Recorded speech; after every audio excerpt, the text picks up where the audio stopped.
Hello everyone, welcome to our YouTube channel. आज की class में आप सभी का स्वागत है और मैं आज क्लास में आपके साथ मैं सरोज केशव। और आज क्लास में हम एक नया चैप्टर पढ़ने वाले केमिस्ट्री का।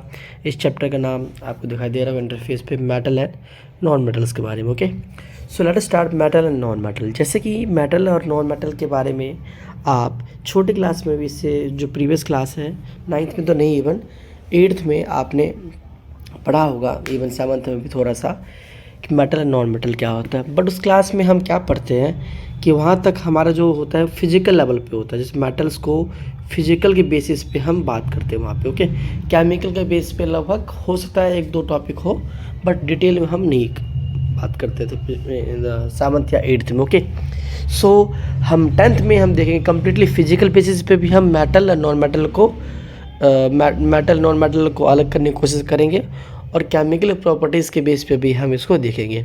अच्छा, क्वेश्चन यहाँ पे ये है, जैसे कि आपके दिमाग में ये आ रहा है, सर फिजिकल प्रॉपर्टी हम क्यों पढ़ रहे हैं, या इवन केमिकल प्रॉपर्टी हम क्यों पढ़ रहे हैं, क्या रीजन पढ़ने का।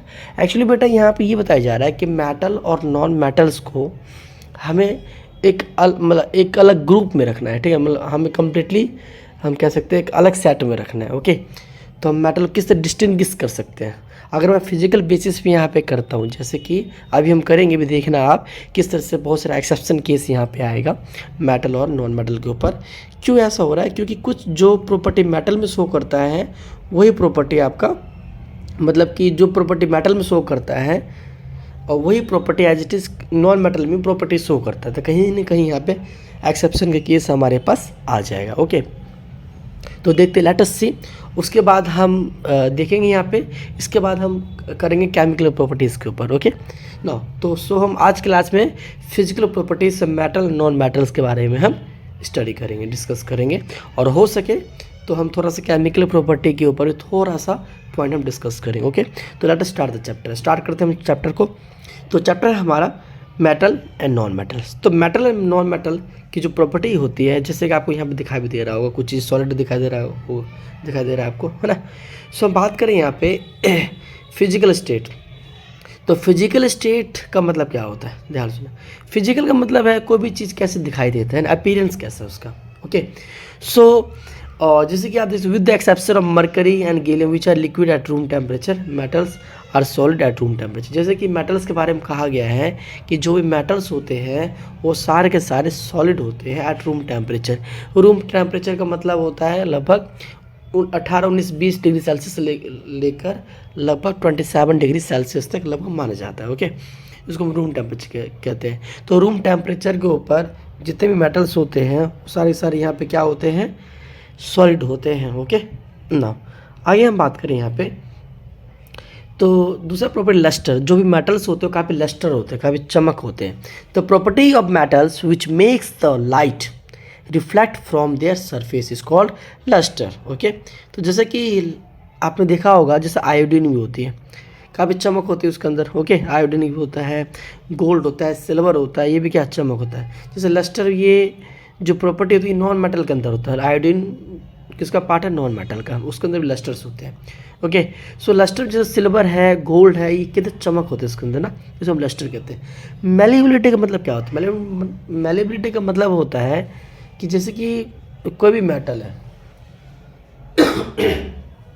कोई भी बेटा मेटल है, तो जब आप उसको हैमरिंग करते हो तो क्या होता है, वो पसरता है। ब्रेक होता है क्या, बिल्कुल ब्रेक नहीं होता है। ओके, सो उसमें क्या बोलेंगे, मैलिएबल। जैसे कि आप देखो सिल्वर है, गोल्ड है, सिल्वर गोल्ड मेलेबिलिटी हाई, और इवन कॉपर मेलेबिलिटी होने कारण ही इनके क्या कहते हैं, ऑर्नामेंटल्स हम कह सकते हैं, जैसे कि ज्वेलरी और में काम आता है। ओके, क्या आता है, तो मेलेबिलिटी जो प्रॉपर्टी जो गेन करता है ये, जिस कारण से हम इसको ऑर्नामेंटल में यूज़ करते हैं एज ए। आप देख सकते हो यहाँ पे, जैसे आप देखा होगा गर्ल्स और के जो क्या कहते हैं ईयर में जो पहनते हैं, ठीक है, तो और बहुत सारी ज्वेलरी जो पहनते हैं, है ना, तो सिल्वर या इवन गोल्ड का ही पहनते हैं। तो उसके अंदर मेलेबिलिटी प्रॉपर्टी ज़्यादा होती है, जिसकी थिन शीट्स बनाई जा सकती है विदाउट ब्रेकिंग। ओके, तो एग्जांपल हमारे पास, जैसे कि इसमें कुछ with exception of zinc which is a fragile. अब देखो मेलेबिलिटी लगभग सभी के अंदर है, बट जैसे कि जिंक है, जो कि मेटल्स का ही पार्ट है, पर उसके अंदर ही क्या होता है, ये प्रॉपर्टी शो ऑफ नहीं करता है। ओके, डक्टिलिटी मतलब जिनके तारे बनाई जाती हैं। Wires can be made out of metals with the exception of zinc. तो सभी लगभग जितने मेटल्स होते हैं उन सभी के क्या बनाए जाते हैं, तारे बनाए जाते हैं, थिन वायर बनाए जाते हैं। ओके, सभी के मतलब ओके, सिर्फ जिंक किसको छोड़ के, यहाँ पे जिंक को आप छोड़ दो, बाकी जितने भी आप ले लो कॉपर के तार ले लो, सिल्वर आपने देखा होगा यहाँ पे है ना, सिल्वर के जो तार होते हैं वो ज़्यादा महंगे, जो कॉस्टली इक्विपमेंट्स होते हैं उनके अंदर लगते हैं। ओके, जो महंगे गैजेट्स होते हैं ना उनके अंदर कॉपर के हम यूज़ करते थे। कॉपर आपने देखा, कॉपर जो पंखे फ़ैन होते हैं, फ़ैन के अंदर जो होते हैं कॉइलिंग जो होती है उसमें भी हम यूज़ करते हैं। ओके, क्योंकि इस तरह सस्ता होता है और अच्छा, मतलब they are the good conductor of electricity. Okay, तो यहाँ पे डक्टिलिटी मतलब होता है कि अब डक्टिलिटी उनकी का होगा जो जिनके तारे बनाते हैं ना, मतलब विड्रॉ थिन वायर्स, हम उसको पतले तारे निकालते हैं और वो ब्रेक भी नहीं होता है, सिर्फ जिंक को छोड़ देते हैं। हार्डनेस की अगर बात करें तो लगभग जितने मेटल्स होते हैं सभी के सभी बहुत हार्ड होते हैं। ओके, सभी क्या होता है, बहुत हार्ड होते हैं लगभग, बट कुछ ऐसे ही मेटल है जो हार्डनेस नहीं होते, जैसे sodium potassium, they can cut with a knife. Okay, so which are soft can be cut with a knife. तो हम कह सकते हैं मेटल सभी हार्ड होते हैं, बट कुछ यहाँ पे एक्सेप्शन केस भी है, यहाँ पे हम लास्ट में डिस्कस करेंगे इसके बारे में। कंडक्शन, जो मेटल्स होते हैं they are the good conductor of electricity, you know, जैसे आयरन है, गोल्ड है, सिल्वर है, कॉपर है ना, तो कॉपर है, सिल्वर को पता, silver is the best conductor कहा जाता है। ओके, क्यों ऐसे कहा जाता है बेस्ट कंडक्टर, कि उसके पास लगभग रेजिस्टेंस ना के बराबर होता है, बहुत कम होता है, अगर होता भी है तो। ओके, तो they are the good conductor of electricity. Okay, now iron, bismuth and mercury are likewise poor conductor. जैसे आयरन है, बिस्मुथ है, मरकरी, ये कंडक्टर है, इलेक्ट्रिसिटी कंडक्ट करते हैं, बट हम उसको बेस्ट नहीं कहेंगे, बस नॉर्मल करता है। ओके, डेंसिटी की अगर बात करें तो मेटल्स हैव हाई डेंसिटी। क्या होता है, हाई डेंसिटी होती है, वेट भी इनके ज़्यादा होता है। The density of iridium and osmium are greatest. अब इसी में अगर बात करें हम मेटल्स में, तो इरिडियम आपको दिखाई दे रहा होगा यहाँ पे, इरिडियम। ओके, तो यहाँ पे इरिडियम जो होता है उसका जो होता है क्या होता है, काफ़ी ज़्यादा आपको दिखाई दे रहा होगा यहाँ पे, ये इरिडियम। ओके, तो इसके अंदर क्या होता है, ये काफ़ी ज़्यादा ही डेंसिटी क्या होती है, काफ़ी ज़्यादा ही इसकी डेंसिटी होती है। ओके, तो दिख रहा होगा आपको, इरिडियम होता है यहाँ पे।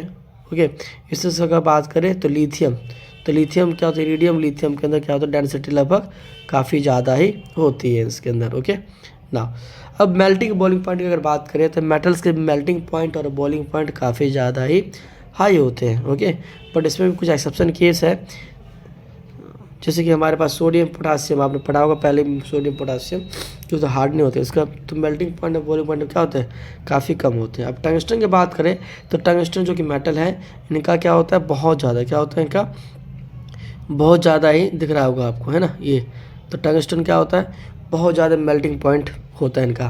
टंगस्टन से आपको याद आया होगा, यहाँ पे टंगस्टन कहाँ भी यूज़ करते हैं, बल्ब में, याद है आपको, बल्ब में, कौन सा बल्ब में यूज़ करते हैं हम, जो 100 वाट का जो बल्ब आता है ना, देखा होगा आपने, फिलामेंट होता है, जैसा इसका फिलामेंट होता है ना, तो वो टंगस्टन का बना, क्योंकि उसके मेल्टिंग पॉइंट काफ़ी हाई होता है। अच्छा बताओ, जैसे कि अगर मैं बात करूँ यहाँ पे, अगर टंगस्टन का मेल्टिंग पॉइंट काफ़ी ज़्यादा होता है, आपने चैप्टर पढ़ा होगा इलेक्ट्रिसिटी का। ओके, तो अगर मैं टंगस्टन को ऐसी, मतलब कि अगर मैं प्लेस कर देता हूँ यहाँ पे, ओके, और जो ऊपर जो ग्लास होता है उसका हटा दूँ, अगर मैं एक वायर से लगा देता हूँ यहाँ पे बैटरी के, मतलब ठीक है, तो क्या बताओ, क्या ये जलेगा, बैटरी ले लो या आप करंट ले लो, यहाँ पे जो भी ले लो आप, ठीक है, किसी प्लग में या किसी जो क्या कहते हैं बोर्ड होता है, जो सर्किट है उसके अंदर आप प्लेस कर दो, कोई दिक्कत नहीं है।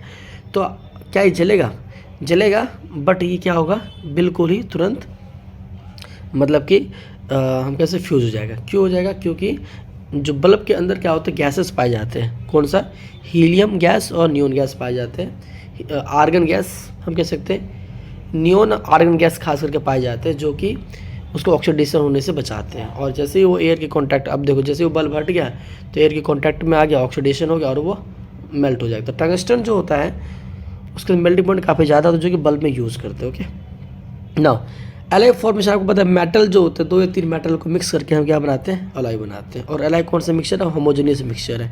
ओके, क्यों होमोजेनियस है पता है आपको? यहाँ पे एलॉय जो होता है वो होमोजेनियस मिक्सचर होता है, क्योंकि वो उनका जो परसेंटेज होता है, क्राइटेरिया होता है, उसके अंदर कम्प्लीटली वो मिक्स हो जाते हैं। ओके, इसलिए तो 2 या 3 मेटल का जो मिक्सचर होता है उसको हम क्या कहते हैं? एलॉय कहते हैं। जैसे कि ब्रास है ना, तो ब्रास ये जो कॉपर एंड जिंक, ब्रास किससे बना है? कॉपर और जिंक का। ओके, पर एक ना ये अगर जैसे कि एलॉय जो होता है आप उसे क्या कंपाउंड कह सकते हैं क्या? बिल्कुल नहीं कह सकते, क्योंकि इनका जो रेशियो होता है ना, मतलब इनका जो प्रोपोर्शन होता है वो वेरिएशन हो सकता है थोड़ा सा। ओके, तो ये फिक्स नहीं होता है प्रोपोर्शन, मतलब इसकी 20 से 25% ये मिला सकते हैं, 10 से 15% हम ये मिला सकते हैं। तो क्या कांस्टेंट है इसका प्रोपोर्शन? नहीं, हम इसको थोड़ा सा चेंज कर सकते हैं। ओके, उसे एलॉय कहते हैं, और उसमें क्या होता है? फिक्स होता है। सॉन्डर्स का मतलब ये होता है कि जैसे आपने देखा होगा बेल, हम मंदिर जाते हैं और मंदिर में क्या बजाते हैं? मतलब मंदिर जाते भगवान सोए हुए रहते हैं तो क्या करते हैं? बजाते हैं, तो भगवान जग जाते हैं ना। तो जैसे कि तो जो आवाज़ आती है उसमें क्या बोलते हैं? प्रॉपर्टी ऑफ सॉन्डर्स कहते हैं। आपने देखा होगा जैसे कुछ मेटल के बर्तन होते हैं और गिर जाते हैं तो क्या होता है? यहाँ पे आवाज़ आती है जोरों की। ओके, उस प्रॉपर्टी को सॉन्डर्स कहते हैं। क्लियर? तो चलिए चलते हैं नेक्स्ट पेज के ऊपर। अब बात करते हैं नॉन मेटल्स के बारे में। तो नॉन मेटल्स में आपने जो प्रॉपर्टी पढ़ा, ये सारी प्रॉपर्टी क्या होता है? इनके अंदर लगभग नहीं पाए जाते हैं। किसके अंदर नहीं पाए जाते हैं? जो नॉन मेटल्स होते हैं जस्ट अपोजिट होते हैं उनके। ओके ना, तो फिजिकल प्रॉपर्टी की अगर बात करें नॉन मेटल्स के बारे में, तो at ambient temperature the majority of the non metal exist in 2 of the 3 states of matter, gases and solid. So there is no metallic seem to them and they do not reflect light with the exception of carbon in the form of diamond. अगर physical state की बात करें तो metal जो non metal जो होते हैं तीनों स्टेट में होता है, सॉलिड में भी, लिक्विड में भी और गैसेस में भी होता है। बट जो मेटल होता है खासकर सॉलिड और लिक्विड में, सॉलिड में मैक्सिमम होते हैं। ओके, लिक्विड में बहुत कम ही होते हैं नाउ। तो यहाँ पे नीचे का बात करें नॉन मेटल्स एक्सट्रीमली फ्रेगाइल, मतलब क्या होता है? फ्रेगाइल हम कह सकते हैं कि ब्रेक हो जाते हैं आसानी से। ओके, बट जो मेटल्स तो ब्रेक, मेटल जो होता है अगर आप उसको हैमरिंग करोगे तो क्या होगा? वो मेलिएबल होगा, है ना। And they can not be coiled into और वायर्स हैमर इनटू शीट, इसको शीट्स नहीं बनाए जाते। Conduction they are the bad conductor of electricity, क्या इलेक्ट्रिसिटी कंडक्ट करता है? ये नहीं करता। बट एक्सेप्शन केस भी है यहाँ पे, आपको पता होगा एक्सेप्शन में हमारे पास ग्रेफाइट है ना, तो जो कि इलेक्ट्रिसिटी कंडक्ट यहाँ पे नहीं करता है। ओके, बट फिर भी ये नॉन मेटल्स की कैटेगरी में आता है। इलेक्ट्रोनेगेटिव करेक्टर, आपको पता है कि जो नॉन मेटल्स होते हैं वो इलेक्ट्रोनेगेटिव करेक्टर शो करते हैं, मतलब कि इनके जो वैलेंसी होते हैं माइनस में होते हैं, -1 -2 -3 होते हैं। रिएक्टिविटी का बात करें, so when they come into contact with oxygen they produce acid. अगर ये ऑक्सीजन कॉन्टैक्ट में आते तो क्या होता है? एसिडिक नेचर शो करते हैं यहाँ पे। ओके, तो हम थोड़ा सा एक बार और देख लेते हैं मेटल और मेटल के बारे में। तो metals are good conductor of heat and electricity, you know, but non metals क्या होता है? They are the bad conductor of heat and electricity. Metals are malleable, that is they can be beaten into sheets, मतलब कि metals का malleable मतलब कि जिनकी हम हैमरिंग करके, हैमर मतलब क्या बोलते हैं? हथौड़ा बोलते हैं ना उसको, पीट तो उसको हम पतली चादरें बना सकते हो, ब्रेक नहीं होगा। बट अगर वही चीज़ अगर आप नॉन मेटल पे शो करते हो तो यहाँ पे क्या होता है? वो क्या होता है वहाँ पे? ये मतलब जैसे आप हैमरिंग करोगे फ्रेगाइल, ब्रेक हो जाएगा। Okay, now metals are ductile, जिनके पतली तारे बना सकते हैं, and that is they can be drawn into wire, तो जिसका पतली तारे, इस कारण से हम इसके तारे भी बना सकते हैं। नॉन मेटल डक्टाइल नहीं, तो तारे नहीं बना सकते आप इनको। ये सॉन्डर्स होते हैं, मतलब कि सॉन्डर्स मतलब जैसे हम बेल, मतलब कि आवाज़ आती है, कितने पे आवाज़ आती है, और इसमें ऐसा शो ऑफ प्रॉपर्टी शो नहीं करता है।